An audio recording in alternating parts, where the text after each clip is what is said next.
Hello!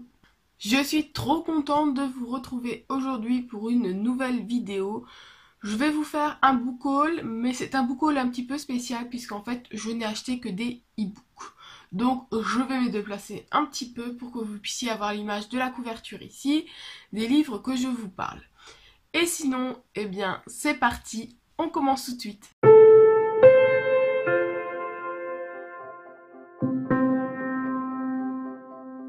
Petite précision, je parle du nez, j'ai un rhume. Voilà, c'est ça de traîner en t-shirt le soir, alors qu'on n'est pas encore en été. Que voulez-vous que je vous dise? Donc comme je vous le disais, j'ai rempli un petit peu ma liseuse puisque je me suis rendu compte que je l'ai acheté, je l'ai essayé, je l'ai approuvé, validé, sauf que je n'ai pas mis beaucoup de livres dessus et du coup je restais quand même vachement sur le livre papier. Donc je me suis dit que j'allais un petit peu mettre eh bien des livres pour l'été parce que je me suis rendu compte que dans ma page j'ai pas énormément de livres que j'aime lire en été, c'est-à-dire des livres légers ou alors très jeunesse, des choses pas forcément très prises de tête. Donc voilà, j'ai fait mes petits trouvailles que je vais vous montrer maintenant. Je vais commencer par vous présenter Quelqu'un pour qui trembler de Gilles Le Gardinier. Et en fait, je ne vais pas vous en dire grand chose parce que je ne sais pas ce qu'est le résumé de ce livre. Voilà, j'ai beaucoup aimé les derniers, J'ai lu plusieurs Gilles Le Gardinier avec les couvertures où il y a toujours un chat. Je les ai vraiment beaucoup appréciés justement pour leur début, en tout cas très simple, très humoristique. Je sais pas si ça se dit ça, mais voilà, on démarre toujours avec une histoire très simple et très légère, plutôt drôle, et en fait, petit à petit, ça devient beaucoup plus sérieux. Il y a toujours beaucoup d'émotions pour ma part dans ces livres-là. J'apprécie vraiment et du coup, eh bien, j'ai choisi de prendre Quelqu'un pour qui parler que je n'ai pas encore lu, voilà, et que j'ai hâte de découvrir, mais je ne veux pas savoir l'histoire tout simplement, voilà, je veux me plonger sans connaître le résumé. Ensuite, je reviens un petit peu sur décembre où je vous avais fait ma wishlist de Noël, enfin ma wishlist des livres que j'avais vraiment envie d'acheter et de lire cette année. Je vous les avais présentés tous les jours 1 jusqu'au 24 décembre et j'avais fait un concours le 25 décembre. Le gagnant pouvait choisir bien, le livre qu'il souhaitait, ou je crois que j'avais tiré au sort, je ne sais plus comment ça s'est passé. Ce que je me souviens, c'est que j'ai envoyé le livre La pâtisserie Bliss, le tome 1 de Catherine Littlewood. Et donc, voilà, quand je l'ai envoyé, il m'a franchement, vraiment donné envie de l'acheter pour moi aussi. Mais je me suis dit, allez, attends un petit peu, attends de voir encore peut-être quelques retours, ou bien, je ne sais pas. En tout cas, ce n'était pour moi pas le moment de l'acheter, même si il me donnait très envie.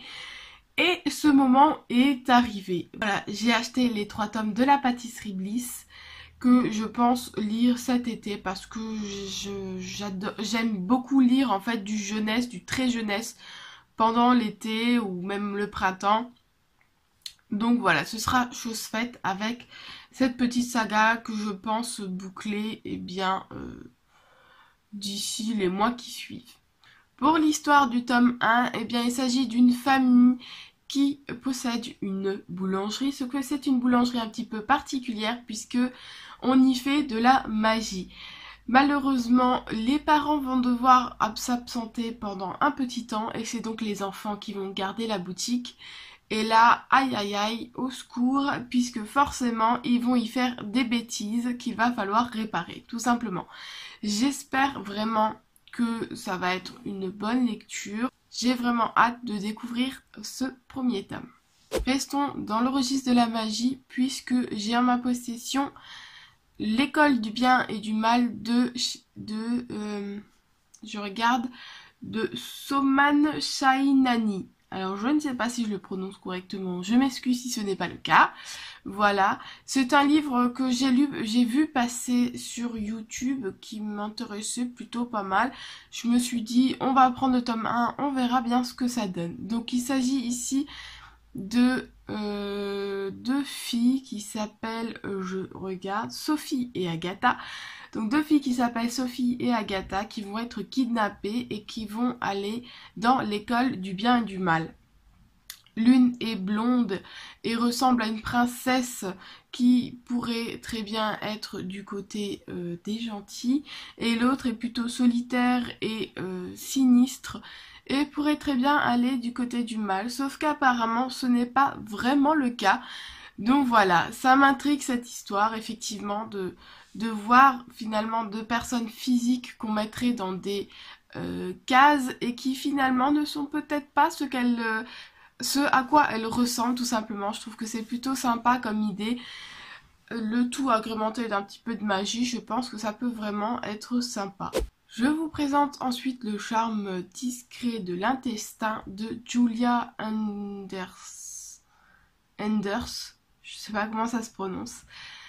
Donc celui-là, c'est une collègue qui me l'avait présenté. Ça doit bien faire plus d'1 an maintenant. Et avait beaucoup aimé. Il s'agit en fait d'une docteure qui explique un petit peu la fonction de l'intestin, et sa sœur a un petit peu illustré tout ça de façon drôle. Je pense que ça peut être intéressant puisqu'apparemment ça fait vraiment réfléchir sur notre manière de manger et de prendre soin de notre corps. Je suis quelqu'un qui ne prend pas forcément toujours soin de mon corps.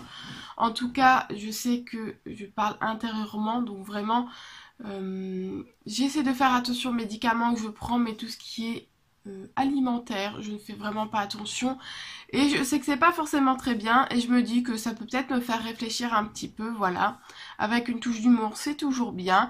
Celui-là aussi, je me le réserve vraiment pour cet été. Après je dis ça, mais j'en réserve tellement pour l'été que je sais que je ne vais pas y arriver. Mais voilà, je pense que ça peut être vraiment intéressant et une bonne prise de conscience. En tout cas, je l'espère, une prise de conscience sur mon propre corps et ce que je peux lui faire subir. Voilà surtout l'intérêt de ce livre. Alors ici, on n'est pas dans la légèreté, mais vraiment dans la conscience. Mais je pense que ça peut faire du bien aussi. Je suis ensuite tombée sur 2 livres de Cyril Massarotto. Donc pour ceux qui me suivent, j'ai lu il y a quelques mois quelqu'un pour qui parler du même auteur. L'auteur m'avait envoyé gentiment son livre en avant-première pour que je le découvre. J'avais vraiment beaucoup aimé sa plume et son histoire. Enfin voilà, le livre m'avait vraiment beaucoup plu. Je l'ai beaucoup partagé par la suite. Parce que vraiment j'ai vraiment apprécié ma lecture. Du coup j'avais envie de découvrir un petit peu l'auteur dans d'autres de ses livres. Du coup j'ai pris Dieu est un pote à moi, qui est apparemment le livre qu'il faut lire de Cyril Massarotto, en tout cas celui qui est le plus connu et qui a le mieux marché. Du coup je vais le tenter, mais je vous avoue que je ne connais pas là non plus le résumé, donc je ne pourrais pas vous dire. Je vais le tenter sans connaître le résumé. Et le deuxième, c'est Le Premier Oublié, qui va parler d'une dame qui va perdre la mémoire. Voilà, il n'y a pas grand chose de très drôle. Je suis pas sûre que celui-là je le lirai cet été. Je vais me le réserver pour un petit peu plus tard. Mais voilà, j'ai tapé Cyril Massarotto dans ma recherche sur ebook.